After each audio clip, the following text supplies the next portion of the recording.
అందరికీ నమస్కారం అండి. ప్రస్తుతం తెలుగు రాష్ట్రాలతో పాటు దేశవ్యాప్తంగా పుష్ప సినిమాపై చర్చ జరుగుతుంది.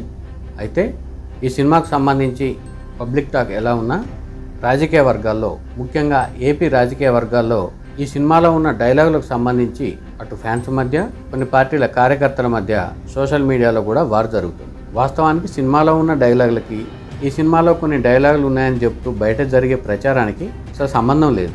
అయినప్పటికీ కూడా ఏపీలో రాజకీయంగా ఈ డైలాగులు చర్చకు కారణమవుతున్నాయి. అసలు సినిమాలో ఉన్న డైలాగులు ఏంటి, బయట జరుగుతున్న ప్రచారం ఏంటి అనేది ఈ వీడియోలో తెలుసుకునే ప్రయత్నం చేద్దాం.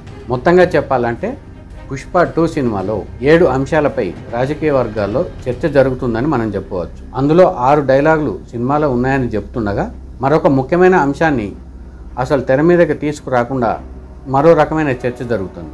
అవేంటో చూద్దాం. ముందుగా అన్నిటికంటే ప్రధానమైన డైలాగ్ విషయానికి వస్తే, ఈ సినిమాలో ఎవడ్రా బాస్, ఎవడికిరా బాస్, వాడికి, వాడి కొడుక్కి, వాడి తమ్ముడికి నేనేరా బాస్ని అనే డైలాగ్ ఉన్నట్టు ప్రచారం జరిగింది. అదే టైంలో మెగా ఫ్యాన్స్ని ఉద్దేశించి లేదా మెగా కాంపౌండ్ని ఉద్దేశించి ఈ డైలాగులు పెట్టారనే చర్చ కూడా జరుగుతుంది. అయితే సినిమాలో అసలు డైలాగ్ ఏముందనే విషయానికి వస్తే, సినిమాలో విలన్ని తలకిందులుగా ఏలాడదీసిన టైంలో బన్నీ జపాన్ లాంగ్వేజ్లో కొన్ని డైలాగులు చెప్తాడు. ఆ డైలాగ్లో ఒకచోట బాస్ అనే పదం ఉంటుంది.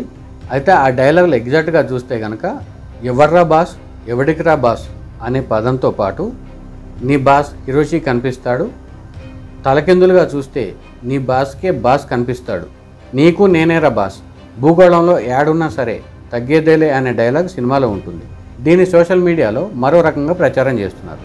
ఇక రెండో అంశానికి వస్తే, పావలా % గాడివి ఏందిరా నీ మాట వినేది అనే డైలాగ్ ఉందని ప్రచారం జరుగుతుంది.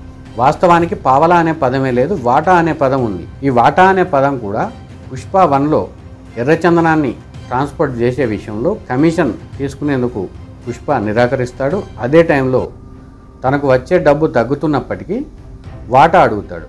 ఆ టైంలో పుష్ప చెప్పే డైలాగ్ ఏంటంటే, డబ్బులు తక్కువైనా మనం పార్ట్నర్ అవుతాం అనే డైలాగ్ చెప్తాడు. ఆ లైన్ మీదే పుష్ప 2 కూడా ఉంటుంది. అయితే దీన్ని వక్రీకరించి పవన్ కళ్యాణ్ని టార్గెట్ చేసి సినిమాలో డైలాగులు ఉన్నాయనే ప్రచారం జరుగుతుంది. అంతేకాకుండా పొత్తు పెట్టుకోవటానికి మంగళం సీనుల రూపాయి పావలాకి అమ్ముడు పోయేవాడిలా కనిపిస్తున్నానా అనే డైలాగ్ కూడా ఉన్నట్టు చెప్తున్నారు. వాస్తవానికి మనం సినిమా కనుక చూస్తే పర్టికులర్గా ఎవరినో ఉద్దేశించి ఆ డైలాగ్ పెట్టినట్టు అనిపించదు. కామన్గా ఫ్లోలో చెప్పే డైలాగ్గా మాత్రమే మనకు అనిపిస్తుంది. ఇక మూడోది, నేను తగ్గాలని చాలామంది చూస్తున్నారు కానీ తగ్గేదేలే అనే డైలాగ్ మెగా కాంపౌండ్ని ఉద్దేశించి పుష్పరాజ్ చెప్పాడు అనే చర్చ జరుగుతుంది. అయితే సినిమాలో మనం చూస్తే షెకావత్తో వివాదాలు ఎందుకు, క్షమాపణ చెప్పేయచ్చు కదా అని శ్రీవల్లి అడుగుతుంది. దీంతో పుష్పరాజ్ రిప్లై ఇస్తూ, నేను తగ్గాలని చాలామంది చూస్తున్నారు కానీ తగ్గేదేలే అనే ఒక డైలాగ్ చెప్తాడు. తగ్గేదేలే అనేది పుష్ప సినిమాకు సంబంధించిన ఊతపదం. చాలామంది తగ్గాలని చూస్తున్నారు అనే డైలాగ్ ఎందుకు ఉందనే సిచ్యువేషన్ మనం ఆలోచిస్తే, పుష్పరాజ్కి షెకావత్కి మధ్య జరిగే ఆధిపత్య పోరే ఈ సినిమాలో సగం కథ అని మనం చెప్పవచ్చు. దీన్ని కూడా రాజకీయాలకు ఆపాదించి ఇంకా కొన్ని యాడ్ చేసి ప్రచారం చేస్తున్నారు. ఇక 4వ డైలాగ్ విషయానికి వస్తే, తారక్ పొన్నప్ప నటించిన ఒక సీన్లో ఆయన గుండు కొట్టిస్తారు. ఈ సీన్లో సోషల్ మీడియాలో జరుగుతున్నట్టు ఎలాంటి పదాలు వాడకపోయినా అనంతపురం తీసుకెళ్లి గుండు కొట్టిస్తా అనే డైలాగ్ సినిమాలో ఉన్నట్టు చెప్తున్నారు. ఇది గతంలో పవన్ కళ్యాణ్ వర్సెస్ పరిటాల రవి అనే అంశానికి సంబంధించి ఆపాదించి ప్రచారం చేస్తున్నారు. గతంలో పరిటాల రవికి పవన్ కళ్యాణ్కి ఒక ఇష్యూ ఉందని, ఆ టైంలో పవన్ కళ్యాణ్కి పరిటాల రవి గుండు కొట్టించాడని గతంలో ప్రచారం జరిగింది. ఈ ప్రచారం అబద్ధమని, అలాంటి ఇష్యూనే లేదని గతంలో పరిటాల సునీత ఒక ఇంటర్వ్యూలో కూడా క్లారిటీ ఇచ్చారు.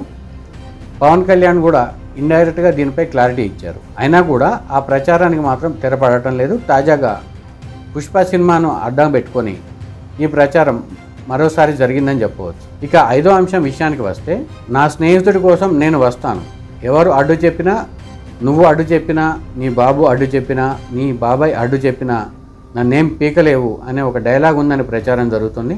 అయితే ఈ పదాలు వాడిన డైలాగ్ మాత్రం ఆ సినిమాలో లేదు.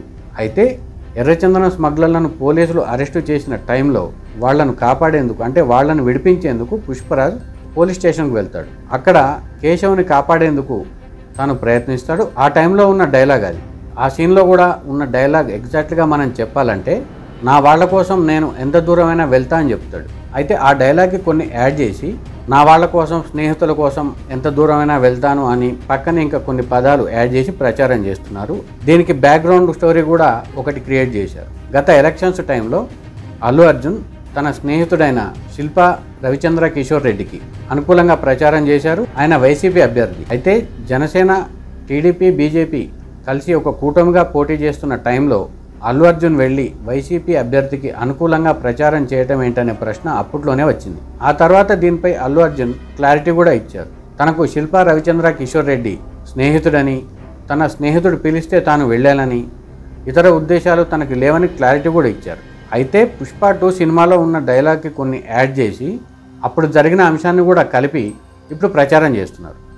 ఆరో విషయానికి వస్తే ఒక పెట్ విషయంలో కూడా సోషల్ మీడియాలో చర్చ జరుగుతుంది. పార్ట్నర్షిప్ కుదుర్చుకోవడానికి పుష్పరాజ్ విలన్ను కలవటానికి వెళ్ళిన టైంలో విలన్ చేతిలో ఒక పెట్ ఉంటుంది. ఈ సీన్ని ఎలా వక్రీకరించి బయట ప్రచారం జరుగుతుందనేది ఒక్కసారి మనం చూస్తే, రామ్ చరణ్కి చాలా ఇష్టమైన పెట్ ఒకటి ఉంటుంది.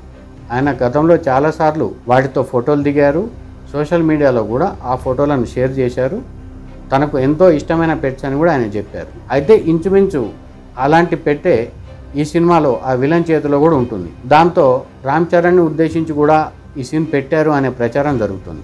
అయితే ఈ 6 అంశాలు కూడా పవన్ కళ్యాణ్కి లేదా జనసేనకి లేదా మెగా ఫ్యాన్స్కి అల్లు అర్జున్ టార్గెట్ అయ్యే విధంగా జరిగిన ప్రచారం అని చెప్పవచ్చు. మరో ముఖ్యమైన అంశం ఏంటంటే, సినిమాలో గాజు గ్లాస్తో పుష్ప డ్యాన్స్ చేస్తాడు. వాస్తవానికి గాజు గ్లాసు అనే అంశాన్ని గతంలో ఎక్కడ కనిపించినా జనసేన వ్యతిరేకులు, అంటే ముఖ్యంగా వైసీపీ వాళ్ళు, ఆ గాజు గ్లాసు సింబల్ పెట్టి ప్రచారం చేసేవాళ్ళు. కానీ ఈ సినిమాలో పుష్ప గాజు గ్లాస్తో కనిపిస్తాడు. ప్రతిదీ పొలిటికల్ కోణంలో చూసినట్లు మనం ఇక్కడ కూడా చూస్తే, మరి గాజు గ్లాస్తో పుష్ప ప్రచారం చేశాడని కూడా భావించవచ్చు. అయితే ఆ అంశాన్ని మాత్రం ఎక్కడా ప్రస్తావించట్లేదు. సినిమా పరంగా చూస్తే పుష్ప 2 సినిమాలో అభ్యంతరకరమైన డైలాగులు కానీ, ఎవరినో టార్గెట్ చేసి చెప్పినట్టుగా ఉండే డైలాగులు కానీ ఏవీ లేవని చెప్పవచ్చు. ఒకవేళ ప్రతిదీ పాయింట్అవుట్ చేసి చూడాలంటే ప్రతి సీన్, ప్రతి మాట కూడా ఈ సినిమా మాత్రమే కాదు, ఏ సినిమాలోని డైలాగులను కూడా వక్రీకరించి చెప్పవచ్చు, అభ్యంతరాలు పెట్టవచ్చు. ఈ సినిమా రిలీజ్ అయ్యి 24 గంటలు గడిచిన తర్వాత మరో అంశం తెర మీదకు వచ్చింది. అదేంటంటే, పుష్ప 2 సినిమాను చూడాలని కోరుతూ పుష్ప యూనిట్ మెగాస్టార్ చిరంజీవిని కలిసింది. అయితే ఆ టీంలో అల్లు అర్జున్ లేడు. ఇది కూడా ప్రస్తుతం సోషల్ మీడియాలో చర్చకు కారణమవుతుంది. అంటే గ్యాప్ పెరిగింది అనే చర్చ మాత్రమే అనే మనం ఇక్కడ ప్రధానంగా భావించాల్సి ఉంటుంది. అయితే గతంలో మనం ఏ సినిమా చూసినా, ఆఖరికి పుష్ప 1 రిలీజ్ టైంలో చూసినా, ఆ సినిమా రిలీజ్ అయిన తర్వాత 1-2 రోజులు అల్లు అర్జున్ బయటకు ఎక్కడా కనిపించలేదు. పూర్తిగా ఫ్యామిలీతో ఉన్నాడని చెప్పవచ్చు. కానీ చిరంజీవిని కలిసిన టైంలో అల్లు అర్జున్ లేడని చెప్తూ మరో రకమైన చర్చ కూడా జరుగుతుంది. పార్టీలు, వ్యక్తుల అభిప్రాయం మనం పక్కన పెడితే, డైరెక్టర్ సుకుమార్ విషయానికి వస్తే, డైరెక్టర్ సుకుమార్ గతంలో రామ్ చరణ్తో రంగస్థలం సినిమా చేసి సూపర్ హిట్ అందుకున్నారు. అంతేకాకుండా పుష్ప 2 తర్వాత రామ్ చరణ్తోనే మరో సినిమా కూడా ప్లాన్ చేసినట్టు వార్తలు వస్తున్నాయి. అలాంటి టైంలో మెగా కాంపౌండ్ని టార్గెట్ చేసేలా ఉండే డైలాగ్ను సుకుమార్ తన సినిమాలో పెట్టే అవకాశమే లేదు. అంతేకాకుండా సుకుమార్ లాంటి డైరెక్టర్ మాత్రమే కాదు, చిత్ర పరిశ్రమలో దీర్ఘకాలంలో ఉండాలనుకుంటే ఏ డైరెక్టర్ కానీ, ఏ నిర్మాత కానీ, ఏ డైలాగ్ రైటర్ కూడా ఒక వర్గాన్నో లేదా ఒక ఫ్యాన్ బేస్నో టార్గెట్ చేసి డైలాగులు రాయరు. గతంలో డైరెక్టర్ సుకుమార్ చేసిన సినిమాలను మనం చూస్తే కాంట్రవర్సీలకు ఎక్కడా తావులేదు. ఇక్కడే మనం ఒక ముఖ్యమైన అంశాన్ని చెప్పుకోవాల్సి వస్తే, పుష్ప సినిమాలో పుష్ప ఇంటి పేరు మొల్లేటి. సాధారణంగా ఈ ఇంటి పేరు ఉత్తరాంధ్రలో, ముఖ్యంగా తూర్పుగోదావరి, విశాఖపట్నం, విజయనగరం ఈ జిల్లాలో ఎక్కువగా కనిపిస్తుంది. అయితే పుష్ప 2 సినిమా ఎర్రచందనం స్మగ్లింగ్కి సంబంధించింది. అందులోనూ ముఖ్యంగా చిత్తూరు జిల్లాలోని ఒక ప్రాంతానికి సంబంధించి జరిగిన స్టోరీ మాత్రమే. అయితే చిత్తూరు జిల్లాలో లేదా ఆ తిరుపతి ఏరియాలో ఉన్న ఇంటి పేర్లను పుష్ప 2కి కనుక పెడితే కాంట్రవర్సీలు వస్తాయనే ఉద్దేశంతో అసలు సంబంధం లేని ఏరియా ఉత్తరాంధ్రకు సంబంధించి ఉన్న ఇంటి పేరును ఇక్కడ పుష్పరాజుకు పెట్టాడు డైరెక్టర్ సుకుమార్. కాంట్రవర్సీలకు స్కోప్ ఇవ్వకూడదనే ఉద్దేశం సుకుమార్కు ఉందని మనం ఇక్కడ చెప్పవచ్చు. ఇదంతా కూడా సోషల్ మీడియాలో ఫ్యాన్స్ మధ్యలో జరుగుతున్న చర్చ. దీనికి కొంతమంది నాయకులు ఆజ్యం పోశారని కూడా మనం చెప్పవచ్చు. ఆ విషయానికి వస్తే, పుష్ప 2 రిలీజ్ అయిన టైంలో ఒకరిద్దరు వైసీపీకి చెందిన నాయకులు రివ్యూలు చెప్పారు, ట్వీట్లు చేశారు. అందులో వాళ్ళు ముఖ్యంగా వాడిన పదాలను మనం చూస్తే, జూనియర్ ఎన్టీఆర్ని, అల్లు అర్జున్ని ఎవరూ ఆపలేరు. గతంలో ఎన్టీఆర్ సినిమా ఆపాలని చూసినా ఆగలేదు. సినిమాలో కథ ఉంటే ప్రేక్షకులు ఆదరిస్తారు, సినిమా ఖచ్చితంగా హిట్ అవుతుందని చెప్పారు.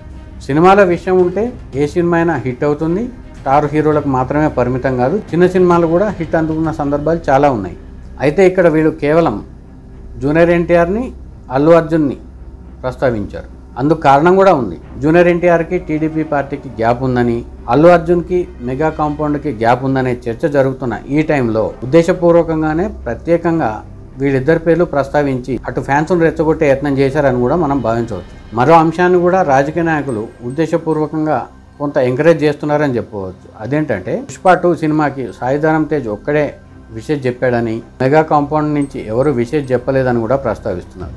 ఇక జనసేన కీలక నాయకుడు మెగా బ్రదర్స్లో ఒకరైన నాగబాబు పుష్ప 2 సినిమా రిలీజ్ టైంలో విషయం చెప్పారు. అయితే డైరెక్ట్గా ఆయన పేరు ప్రస్తావించలేదు, కానీ సినిమా రంగంపై ఎంతోమంది ఆధారపడ్డారని, సినిమాలు హిట్ అవ్వాలని కోరుకుంటున్నానని ఆయన ట్వీట్ చేశారు. దీన్ని కూడా కొంతమంది రాజకీయ నాయకులు తప్పుపడుతూ ఆ ఫ్యాన్స్ మధ్య గ్యాప్ పెంచే ప్రయత్నం చేస్తున్నారు. మొత్తంగా చెప్పాలంటే పుష్ప 2 సినిమా కొంతమందికి నచ్చినా కొంతమందికి నచ్చకపోయినా ఏపీలో మాత్రం రాజకీయంగా ఒక సినిమా చూపిస్తున్నారని మాత్రం చెప్పవచ్చు. అంతేకాకుండా ఏపీలో ఏ చిన్న అంశం దొరికినా ప్రతిదీ రాజకీయం చేస్తున్నారని చెప్పేందుకు పుష్ప 2 సినిమా కూడా ఒక మంచి ఉదాహరణ అని మాత్రం చెప్పవచ్చు. అదే టైంలో నాయకులు బాగానే ఉంటారు, హీరోలు బాగానే ఉంటారు, పార్టీల ముఖ్య నాయకులు బాగానే ఉంటారు. అయితే ఫ్యాన్స్ కానీ కార్యకర్తలు కానీ ఒక లిమిట్ దాటి అగ్రెసివ్గా వెళ్ళిన టైంలో వాళ్ళకే నష్టం జరుగుతుందని మాత్రం చెప్పాల్సి ఉంటుంది. సో ఇది ఫ్రెండ్స్, ఏపీలో ఏ అంశం దొరికినా రాజకీయంగా రెచ్చగొట్టే కార్యక్రమాలు ఎలా జరుగుతున్నాయో అని చెప్పేందుకు చక్కటి ఉదాహరణ. ఈ విశ్లేషణపై మీ అభిప్రాయం ఏంటో కామెంట్ రూపంలో తెలియజేయండి. Thank you friends.